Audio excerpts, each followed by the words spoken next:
C'est l'instant passion. Salutations, aujourd'hui on va parler de Dragon Quest The Adventure of Dai chez Delcourt. Depuis la fin de la guerre contre le roi du mal, les monstres sont devenus gentils et vivent paisiblement sur la petite île de Demurine. Seul être humain sur l'île, le jeune Dai, un orphelin qui a été recueilli par les monstres, qui rêve de devenir le plus grand des héros. Sauf que son grand-père veut le former pour devenir un futur mage, sauf qu'il est totalement nul en magie. Pourtant un jour tout bascule, les monstres deviennent complètement hyper violents comme ils l'étaient avant et un air malfaisant se répand sur toute la terre. Les signes ne trompent pas, le roi du mal est très probablement de retour et Dai va devoir partir l'arrêter. Ouais. Alors là on est sur un manga culte adapté d'un univers de jeux vidéo culte qui a aussi donné un animé culte. Les plus anciens se souviendront sans doute de Fly, le plus grand des héros c'est Fly. Tu l'as senti la nostalgie là? Ouais. Avec Dragon Quest The Adventure of Dai, non seulement on est dans la plus pure tradition des récits de shonen neketsu, mais en plus on est presque sur l'un des mythes fondateurs de l'heroic fantasy à la japonaise. Tu aimes l'aventure, les combats épiques, l'émotion, l'humour burlesque, l'esprit shonen, alors tu vas lire Dragon Quest The Adventure of Dai, parce que Dragon Quest, c'est la vie. Ouais.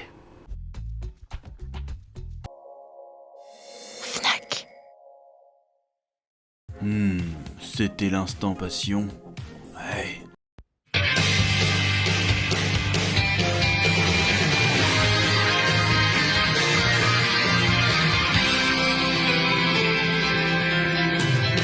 Mes amis, en vérité, je vous le dis, il est temps de se remater Dragon Ball GT. J'ai repoussé ce moment bien trop longtemps. Il est temps de s'y attaquer sérieusement.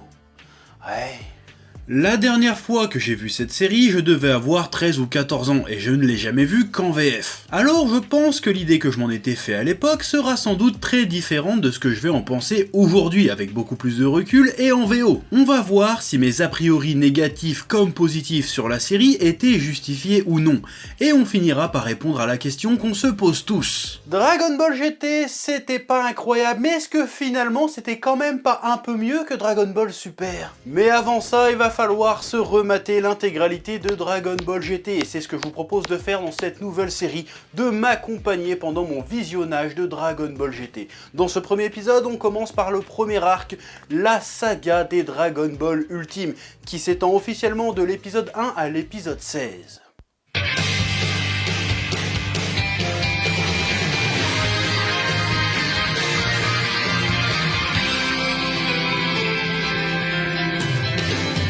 5 ans après leur combat au 28e Tenkaichi Budokai, Goku et Oob s'entraînent au combat au palais de Kami-sama. Dans le même temps, 3 robots pilotés par Pilaf, Shu et Mai s'infiltrent dans le palais. Pilaf souhaite dérober les Dragon Ball pour enfin faire le vœu de devenir le maître du monde.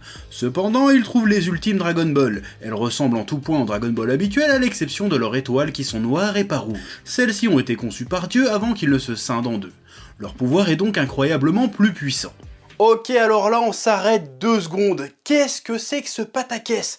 Les Dragon Ball Ultimes ont été créés par Dieu d'avant sa séparation avec Piccolo. Mais pourquoi elles existent encore du coup? On est bien d'accord que durant la saga Cell, si Goku a été chercher Dende sur Namek, c'est justement parce que les Dragon Ball d'origine de la Terre ne fonctionneraient plus une fois que Dieu et Piccolo auraient fusionné. Là, le dieu en question est mort depuis un peu plus de 20 piges. Comment ça se fait qu'elles existent encore, ces boules?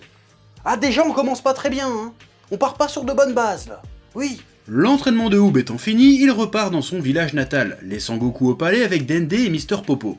Après un copieux repas, Goku s'apprête à partir pour rejoindre sa famille, mais il est interpellé par l'apparition du Kyukyo-Ku Shenron, le dragon invoqué grâce au Ultime Dragon Ball. Il tombera sur Pilaf et ses acolytes et repoussera leurs attaques facilement, évidemment. Pilaf maudira alors Son Goku en prétextant que si lui et Goku faisaient la même taille, Pilaf serait en mesure de le vaincre. Malheureusement, le méga Shenron estima que cela était le vœu de Pilaf, et il redonna à Goku son apparence d'enfant. Maître Kaio apprend ensuite à Son Goku qu'il doit impérativement retrouver les Dragon Ball pour retrouver son apparence normale, mais leur recherche est plus compliquée que les Dragon Ball ordinaires, car celles-ci se dispersent non pas sur Terre, mais dans l'univers tout entier. Kaio lui explique que la Terre est condamnée s'il ne retrouve pas les 7 Dragon Ball dans un délai de 1 an très précisément. Bulma sera mise au courant de ce funeste présage et construira un vaisseau spatial pour Goku, Trunks et Goten. Ces trois-là devaient initialement être les 3 voyageurs pour la recherche des Dragon Ball, mais au moment de décoller, Pan se faufilera dans le vaisseau et le fera démarrer. Son Goten, qui passe un coup de téléphone à l'extérieur, se fera exclure de l'équipage malgré lui. Et c'est ainsi que Goku, Trunks et Pan se retrouvent lancés dans cette aventure. Ils arriveront d'abord sur une planète sous le joug d'un tyran qui pense qu'à l'oseille et qui extorque le fric de son peuple. Ils visiteront une planète où vit un géant, qui va se niquer une dent en croquant dans une Dragon Ball, et Goku lui arrachera la dent avec un Kamehameha. Oui, c'est un vrai épisode. Ensuite, ils tomberont sur une planète avec des espèces d'indiens d'Amérique de l'espace, persécutés par un poisson-chat géant qui veut épouser une gonzesse du village. Et enfin, ils combattront le Seigneur Lude, qui change les gens en poupées et qui bosse en secret pour le Docteur Miyu, qui fabrique des robots mutants. En gros, c'est ça l'histoire. Bon, première chose, j'apprécie beaucoup le fait que l'anime commence là où on avait laissé les personnages à la fin de Dragon Ball Z. Le début du premier épisode est cool, on voit Goku et Oob s'affronter après des années d'entraînement, on sent leur complicité et on voit les progrès de Oob. Franchement, ça commence très bien. Sauf que Oob dégage au bout de 3 minutes et on n'entend plus parler de lui. Genre, sérieusement? C'est tout? Vous avez rien trouvé de mieux à raconter avec ce personnage? Bon, après, je sais qu'ils reviendront un peu sur lui plus tard dans la série, mais là quand même, on peut pas expédier le truc aussi vite. Là, on passe plus de temps sur Pilaf. C'est quoi ce bordel? En fait, cette scène, je la comprends un peu comme ça. Genre, ok, on reprend à peu près où s'est arrêté DBZ. Voilà la conclusion de ce qui était amorcé à la fin de DBZ, hop, c'est fini. Maintenant, on va te proposer autre chose. La question est... Mais qu'est-ce qu'ils ont bien voulu nous proposer? Tout le monde le sait, c'est un secret de Polichinelle, un secret pour personne. Le délire de Dragon Ball GT était de revenir aux sources, aux origines de Dragon Ball, quand Goku était petit, c'est-à-dire de proposer de l'aventure, de l'exploration, de la quête des Dragon Ball, avec beaucoup d'humour, de bonne humeur et un peu d'action. C'est la raison pour laquelle ils ont choisi de faire rajeunir Goku dans le premier épisode d'ailleurs. C'est pour ça qu'on a un Goku petit tout le long, c'est pour recréer cette ambiance Dragon Ball. Le problème, c'est que selon moi, même si l'intention était très louable, pour moi, ils sont un peu passés à côté de ce qu'est réellement l'esprit Dragon Ball. Alors oui, ils nous ont mis de l'exploration, ils nous ont mis de l'aventure et recentré l'intrigue sur la quête des Dragon Ball. Et oui, il y a beaucoup d'humour et de bonne humeur, mais c'est beaucoup trop enfantin. Il faut savoir qu'au Japon, Dragon Ball GT a commencé sa diffusion que quelques semaines après la fin de DBGT, voire quelques jours, je sais plus exactement. DBZ qui était centré sur de la baston épique, et on passe direct à des intrigues du level de Oui Oui et Petit Ours Brun. Et même sans prendre en compte le contexte de l'époque. Si tu regardes Dragon Ball GT, c'est parce que tu veux voir la suite de Dragon Ball Z. Et le ton n'a strictement rien à voir. L'humour est beaucoup trop gentillé et niais. Je rappelle qu'à la base, le manga Dragon Ball, les premiers tomes au tout début, c'est avant tout parodique. Toriyama, il distille, il propose un humour de gamin attardé. Le gars dessine des meufs à poil et des cacas. C'est ça à la base l'humour de Dragon Ball. C'est pas de l'humour pour enfants de 4 ans qui regardent Pas de Patrouille. Là, c'est des gags dans Dragon Ball GT, les gags c'est « Oh, il tombe, il s'est fait mal, c'est rigolo ». Non, c'est pas bien ça. Donc déjà, en termes de ton, c'est un peu foiré. Mais même en termes d'aventure, c'est pas ouf. Parce qu'en fait, les péripéties auxquelles font face les personnages n'ont aucun sens. Pour la simple et bonne raison que Goku et Trunks sont beaucoup trop cheatés. Si les gars qui ont écrit cette série étaient cohérents, la plupart des aventures se termineraient en 30 secondes.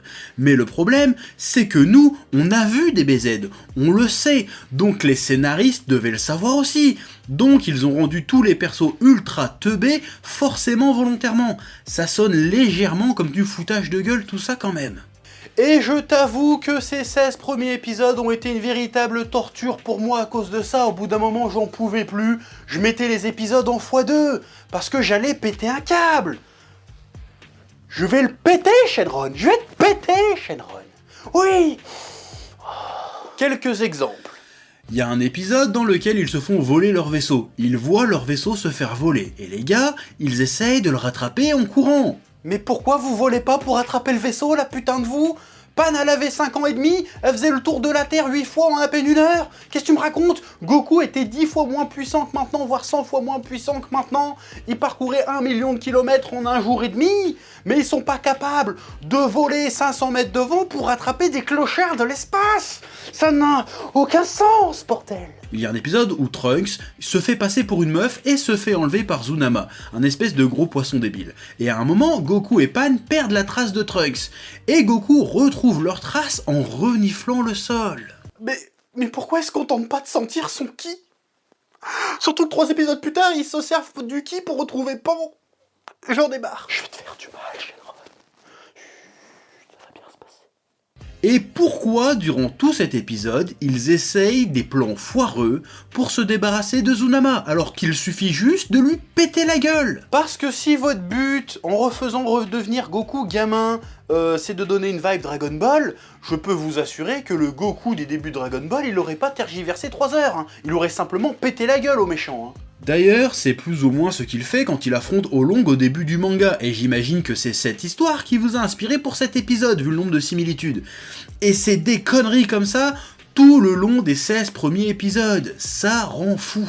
Un coup, les personnages sont nerfés de ouf, sinon il n'y a pas de péripéties, et un coup, ils se souviennent qu'ils sont soudain méga balèzes quand l'histoire a besoin d'avancer. Voilà. Franchement, c'est un petit peu abusé, je veux dire, c'est n'importe quoi. Je veux dire, Goku, il doit se transformer genre 3 fois en Super Saiyan, et Trunks 1 fois, si je me souviens bien. Mais même, admettons, ok, il nerf aléatoirement les personnages, on prend même pas ça en compte, c'est pas grave. Admettons, même si on met ça de côté, il y a des éléments du scénario qui n'ont absolument aucun sens pour moi. Première question, pourquoi est-ce qu'ils n'ont pas fait demi-tour pour amener Pan sur Terre et prendre Goten à la place? Parce que ta gueule. Pourquoi est-ce que la Terre va exploser si on réunit pas les Dragon Ball Ultime avant 1 an? Parce que ta gueule. Ensuite, j'ai un énorme problème avec l'intrigue du Seigneur Lude et du Docteur Miyu. Il est dit dans la série, sous réserve que j'ai bien compris, que le Docteur Miyu a engagé Lude et Dodga pour retrouver les Dragon Ball afin de contrôler la galaxie. Les Dragon Ball qui sont restés des siècles dans le château de Dieu sur Terre et qui se sont éparpillés dans l'univers il y a seulement quelques jours. Ça n'a absolument aucun putain de sens. Ça rase. Alors oui, je sais, j'ai bien compris que comme l'objectif c'est de recréer une vibe Dragon Ball, il fallait bien qu'à un moment donné, Goku, Trunks et Pan soient en compétition avec une organisation qui recherche elle aussi les Dragon Ball à des fins maléfiques. Comme on l'a vu avec le ruban rouge à l'époque d'ailleurs. Sauf qu'avec le ruban rouge, c'était crédible et ça faisait sens, parce que sur Terre, les Dragon Ball sont une légende. Explique-moi comment le Docteur Miyu est au courant de l'existence des ultimes Dragon Ball de la Terre. Parce que même, admettons qu'il soit au courant, s'il est au courant de l'existence de ces Dragon Ball là, ça veut dire qu'il est aussi au courant des autres Dragon Ball de la Terre. Ce serait beaucoup plus simple pour lui d'aller sur Terre et de récolter les 7 Dragon Ball pour exaucer son vœu à la con, parce qu'elles sont éparpillées sur une seule planète au lieu d'être dans tout l'univers. Et même s'il est au courant de l'existence des Dragon Ball Ultimate et des Dragon Ball de la Terre, c'est qu'il est forcément au courant de l'existence des Dragon Ball de la planète Namek. Alors il aurait juste à aller sur Namek. Ces connards de Namek, ils les planquent même pas, les Dragon Ball, et ils savent pas se battre, ces connards. Ça aurait pris 2 secondes. Ça n'a pas de sens, j'en ai marre. On peut prendre cette histoire dans tous les sens qu'on veut, c'est complètement débilement stupide. Et rien que d'y réfléchir, je me tape une migraine, putain. C'est une torture. Je veux dire, il y a des trucs qui ont encore moins de sens que dans les OAV. Waouh! Ensuite, il faut qu'on parle des personnages, le trio de tête. Je parle pas du Jar Jar Binks de l'univers Dragon Ball parce que sinon je vais être mal poli. Le trio Goku, Trunks et Pan ne fonctionne pas. Il y a selon moi aucune alchimie entre les personnages. On a clairement l'impression que les personnages ont pas envie d'être là en fait. Et j'aimerais savoir à quel moment on s'est dit que Goku et Trunks, ils feront un bon duo. Les deux personnages ne se connaissent pas. Pourquoi est-ce qu'ils ont mis Trunks dans cette galère? Alors soit ils ont voulu le mettre pour remplacer Bulma, soit ils ont voulu le mettre parce que Trunks adulte est un des personnages favoris des fans. Sauf que les fans, c'est pas ce Trunks qu'ils aiment, c'est Mirai Trunks, et ce mec-là n'arrive clairement pas au 10e du quart de la cheville du flot de Mirai Trunks. Il est peureux, il est bête, il est faiblard. casse-toi de là! Et je ne me souvenais pas du tout que le personnage de Pan était aussi insupportable. Ah, tout le long des 16 épisodes, j'avais qu'une envie, c'est de lui incruster la marque de ma grosse paluche en plein milieu de sa gueule. Ah, ça me ferait kiffer. Ah, ça serait bien. Bon, après, je crois comprendre ce qu'ils ont voulu tenter. Foutre Trunks, un jeune adulte qui a tendance à fuir ses responsabilités, entre un adulte qui agit comme un gosse et une gosse qui veut se prendre pour une adulte, ça aurait pu raconter des choses intéressantes. Sauf que pour le coup, pas vraiment. Alors attention, on n'est qu'au début de la série.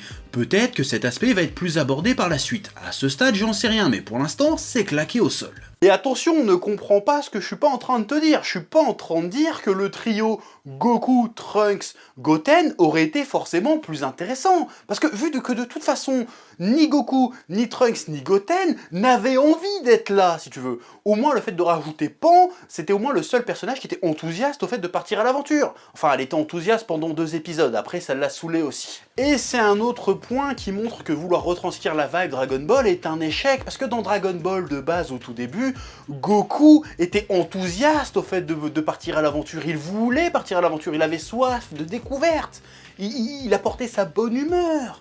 On avait envie de suivre Goku, parce que lui, il avait envie de découvrir le monde, d'apprendre des choses, il avait envie de s'émerveiller.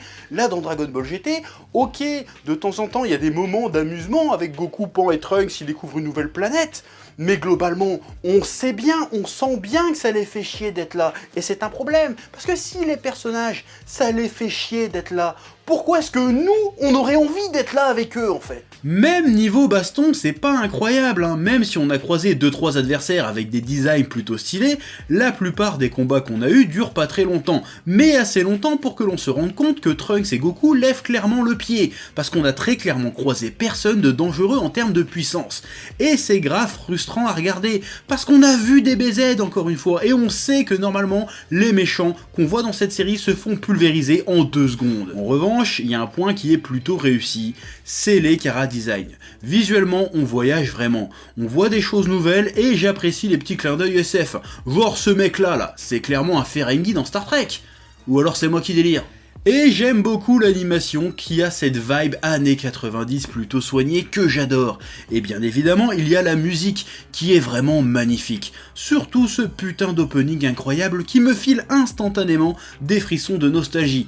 Franchement, si ces 16 premiers épisodes auraient été au moins à moitié réussis que cet opening, la série serait une masterclass. Et là, c'était loin d'être le cas, donc pour le moment, malheureusement, le revisionnage de Dragon Ball GT ne commence pas bien du tout. Ils ne parviennent pas à retranscrire l'esprit de Dragon Ball des débuts, ni à émuler l'énergie et l'épique de Dragon Ball Z. Cela dit, je ne désespère pas que la saga du bébé mutant soit légèrement plus enthousiasmante que cette espèce de conte pour gamins légèrement attardé. Oui, mais pour le découvrir, je vous donne rendez-vous pour le prochain épisode. Dragon Ball, c'est la vie, que la passion vous guide. Oui. Eh oh, tu vas pas te barrer comme ça, hein?